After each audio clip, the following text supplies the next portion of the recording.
Les gars, j'espère que vous allez bien. Nouvelle vidéo aujourd'hui. La NBA actuelle, c'est vraiment quelque chose d'extraordinaire. Et particulièrement la franchise de Brooklyn est au sommet. De Kyrie Irving jusqu'à maintenant, on s'intéressera sur la naissance de Brooklyn depuis Oncle Drew, c'est-à-dire depuis 2019. Étant dit, il est grand temps de faire une petite revue de l'effectif des Nets. On s'intéressera sur chaque transfert effectué et de l'importance des joueurs. Et bien évidemment, on se penchera sur le titre 2021. Brooklyn est-il déjà champion NBA avant l'heure? Vous êtes prêts? Let's go! Tout a commencé depuis 2019. Les Nets étaient déjà assez performants à l'époque de D'Angelo Russell, mais une méga star fait une apparition assez étonnante cet été. En provenance de Boston, Kyrie Irving s'engage à Brooklyn avec Kevin Durant en échange de D'Lo. C'est évidemment une énorme explosion. En moins de 2 saisons, Sean Marks et son front d'office ont réussi à assembler un roster historique. Je vous apprends rien. La première pièce du festin, c'est la signature de Kyrie Irving et de Kevin Durant, comme je l'ai expliqué en début de vidéo, accompagné de DeAndre Jordan, notre pivot préféré. Les deux mégastars étaient déjà bien entourés, avec des role players très convaincants. Ils ont immédiatement transformé les Nets pour les années à venir, et c'est à partir de cela que tout s'est déclenché. Portons attention sur Kyrie Irving. Le meneur All-Star a toujours été un joueur apprécié en général, mais depuis son arrivée aux Nets, Kyrie est monté en puissance et actuellement il fait partie de mon second joueur favori derrière Lillard. L'année dernière, Oncle Drew nous a régalés. Je me posais énormément de questions sur son sujet. Est-ce qu'il allait porter Brooklyn, sachant que Kevin Durant n'allait pas rejoindre les parquets au cours de la saison 2019 et 2020? Mais ce que Irving a apporté aux Celtics n'a pas été la même chose depuis son arrivée dans la franchise de New York. Après seulement 20 matchs, le meneur se blesse au genou ainsi qu'à l'épaule et finit par se faire opérer, ce qui met brutalement un terme à sa saison. Évidemment, cette année, tout le monde attendait de Kyrie et de KD. Avec 27,9 points, 6 passes décisives et 5 rebonds par match, Irving est au sommet de son art. En effet, cette saison, Kyrie accorde des stats monstrueuses. L'Australien réalise pour moi l'une de ses meilleures saisons.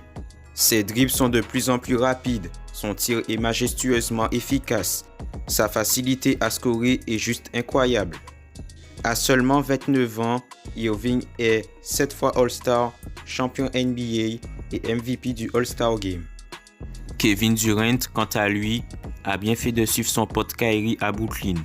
Cette saison, KD fait toujours son Durant. Malgré son absence à cause de ses blessures, la méga star accorde évidemment d'énormes performances. 28,4 points et 53% au tir. Le MVP 2014 fait toujours de belles impressions. Quand vous avez l'un des meilleurs leaders le plus reconnus en NBA, excusez-moi mais votre équipe est sûre d'aller en finale de conférence. La preuve, l'arrivée de Durant aux Warriors a tout basculé. Curry et compagnie deviennent 2 fois champions NBA, uniquement avec l'arrivée de Kevin Durant. C'est incroyable, ce joueur est capable d'emmener une équipe jusqu'en finale NBA avec une telle simplicité. Cependant, le duo Irving-Durant va se renforcer avec encore l'arrivée d'un joueur extraordinaire, d'un vétéran. Ce janvier, la NBA a fait entendre sa voix, parce que les amis, c'est James Harden qui rejoint les Brooklyn Nets. D'abord, Harden arrive dans un Buster Trade. L'équipe prend du volume et forme alors un Big Three, impressionnant et déjà une sorte de super team. Depuis son arrivée en ville, The Beard montre un nouveau visage et évolue à un niveau phénoménal. Ses stats, 25,4 points, 8,7 rebonds et 11 caviars par match. Tout ça alors que l'équipe comptait déjà 2 stars en ses rangs. Voilà, la course à l'armement est lancée pour les Nets, mais loin d'être terminée. Harden, Irving, Durant, de nombreuses équipes en rêvent. Mais pour Brooklyn, ce n'est pas suffisant. Je suis ici pour parler de l'actu NBA. Voici donc 2 grosses signatures, tout juste sorties du four. Premier coup de tonnerre, The Flynn Lion, Blake Griffin hack son buy-out avec les Pistons et vient signer le minimum salarial aux Nets. Encore plus robuste, LaMarcus Aldridge, cette fois All-Star pour sa part, desserte San Antonio et pose ses valises à New York pour un montant dérisoire. Il devient alors le 6e joueur des Nets à avoir été sélectionné au moins une fois au All-Star Game. Une belle édition. Alors oui, la moitié de ces All-Stars ont déjà fini avec leur prime. À ce prix-là, c'est difficile de résister. Pour Griffin et Aldridge réunis, les Nets ont eu besoin de débourser 2,1 millions de dollars. D'ailleurs, puisqu'on parle de buy-out, il serait logique de vous expliquer qu'est-ce que cela signifie. Alors, un buy-out, qu'on peut traduire par rachat, c'est un accord entre un joueur et sa franchise pour se séparer. Contrairement à une simple coupure, le joueur accepte de supprimer une partie de son salaire. Côté équipe, on allège les finances. Côté joueur, c'est l'occasion de partir sous de nouveaux points dans une nouvelle équipe. Évidemment, ces signatures font beaucoup de débats. 35 ans pour Aldridge et 32 pour Blake Griffin aux genoux fragiles. Leur choix est plutôt compréhensible. Depuis qu'ils apportent quelque chose à l'équipe, le titre qu'ils désirent tant gardera de sa saveur. En l'occurrence, pour une franchise qui devait se renforcer défensivement et à l'intérieur, les Nets ont fait une bonne pioche. Blake Griffin, sur des bases de 12,2 points et 5,2 rebonds en 31 minutes de jeu, se montre jusqu'à maintenant à la hauteur de ce que son équipe attendait de lui. Aldridge, quant à lui, joue en poste de titulaire. Steve Nash lui fait confiance et lui donne une opportunité de se relancer avec ses 13,7 points, 4,5 rebonds en 25 minutes de jeu depuis son arrivée, cela rassure. Faisons le récapitulatif. Derrière ces deux vétérans, Aldridge et Griffin, James Harden est sur les bases d'une saison MVP. Kevin Durant fait son Durant et Kyrie fait son Kyrie. Ajoutez dans la formule un Joe Harris à 14,1 points et 50,8% au tir, puis des role players qui surchargent l'effectif des Nets. Avec un si grand nombre de stars, on a juste envie de leur offrir le titre dès à présent. Mais attention, la NBA, c'est évidemment beaucoup de surprises. Les joueurs doivent cohabiter ensemble. Les Nets devront faire leur preuve sur le parquet pour remporter la bague, mais on peut s'attendre à de nombreuses critiques et de moqueries s'ils n'arrivent pas à devenir champions NBA 2021.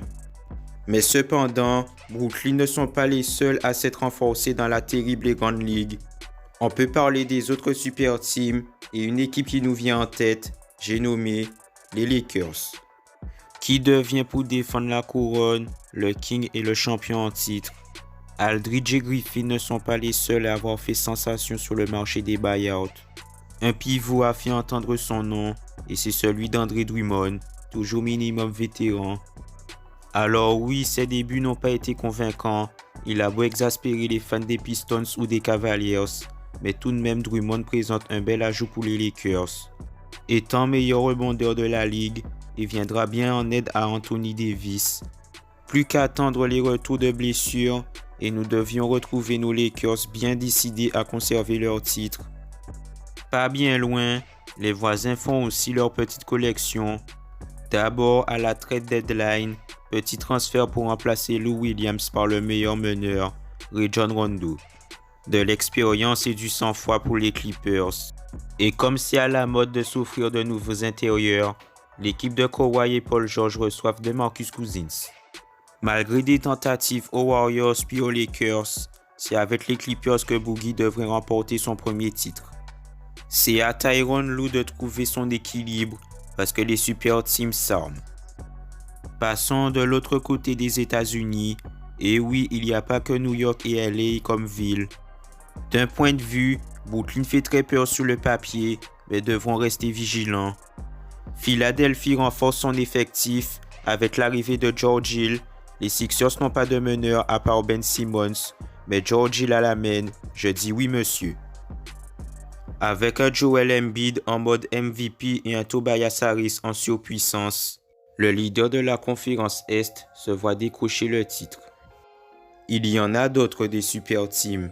Les hommes du Colorado sont dans le coup dur, malgré les arrivées de Aaron Gordon et de Javal Magui. Denver ont perdu leur meneur Jamal Murray, out pour la saison à cause d'une vilaine blessure au ligament croisé. C'est vraiment casse-tête et embêtant pour les Nuggets, surtout pour Nikola Jokic qui devra compter sur lui-même et sur le reste de son équipe pour affronter les autres franchises en play-off. Du coup, force et persévérance pour Denver. Phoenix aussi fait partie des meilleures équipes cette saison. Certes, pas de nouvelles pépites dans la franchise, mais les Suns surprennent. Cette année, uniquement avec l'arrivée de CP3 et Jay Crowder, Devin Booker disputera enfin ses playoffs. Deuxième dans la conférence Ouest, je dis bravo et attention aux autres équipes, ficelle de DeAndre Ayton. Il y a vraiment trop de super teams à NBA qui peuvent remporter le titre. Il y a Brooklyn, Denver, Atlanta, Philadelphie, Phoenix, Lakers, Clippers, Utah et Milwaukee. Cependant les amis, j'ai quelque chose à vous annoncer. LaMarcus Aldridge a pris sa retraite, coup de tonnerre en ce jeudi après-midi. Arrivé à Brooklyn il y a quelques semaines à peine, LaMarcus Aldridge a annoncé sa brutale retraite dans une déclaration publiée sur son compte Twitter. La NBA s'est terminée pour LaMarcus Aldridge, débarqué à Brooklyn après un buyout avec les Spurs, dans l'espoir d'enfin de gagner une bague NBA. L'ailier fort a annoncé sa retraite de manière subite cet après-midi. La raison, un pépin de santé. C'est donc sous cette note brutale que s'achève la très belle carrière de L-Train. Bien évidemment, beaucoup de joueurs ont rapidement réagi, de Batum à Gobert en passant par Bill et tant d'autres. À la manière de Chris Bosh, LaMarcus Aldridge voit sa carrière brutalement prendre fin, sans même la possibilité d'un au revoir. Mais la santé passe avant tout, et l'ancien des Blazers doit prendre soin de lui. Alors on dit merci à l'artiste. Voilà les amis, c'est la fin de cette vidéo. Comme d'habitude, on partage, on like, on s'abonne, et on se dit à très vite pour de nouvelles infos NBA.